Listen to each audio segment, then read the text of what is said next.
বন্ধুরা আসসালামু আলাইকুম। আজকে আমি কম মশলায় সবচাইতে সহজ পদ্ধতিতে গরুর মাংস রান্না করব। প্রথমেই আমি মাংসগুলো কেটে রেখেছি।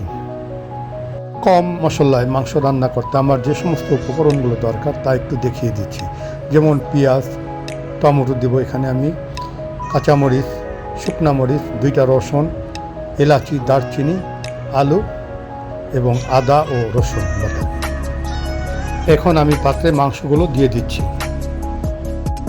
তারপর আমি সমস্ত মশলাগুলো একে একে দিয়ে দিচ্ছি।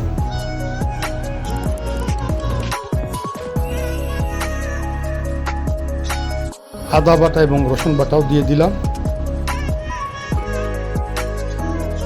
সামান্য তেল দিচ্ছি এবং পরিমাণ মতো লবণ দিয়ে দিলাম।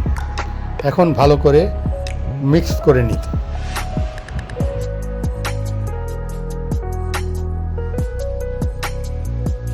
ভালো করে মিশানো হয়েছে। এখন আমি উপরে টমেটোগুলো বসিয়ে দিচ্ছি।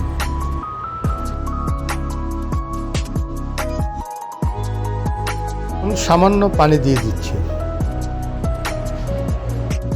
এখন 10 মিনিট ঢেকে রাখবো এবং চুলার বড় তাপে এটা হতে থাকবে।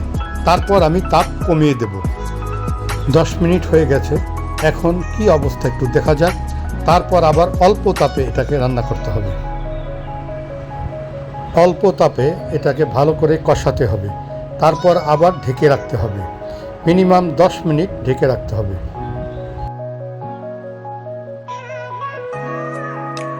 ভালো করে কষানো হয়েছে। এখন আমি আলু দিয়ে দিচ্ছি এবং সাথে রসুন।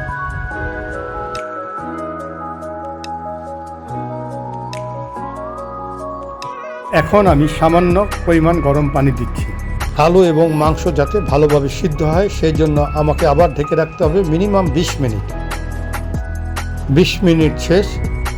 দেখা যাক মাংস কি অবস্থা। কম মশলায় সবচাইতে সহজ পদ্ধতিতে এক মাংস রান্না করলাম।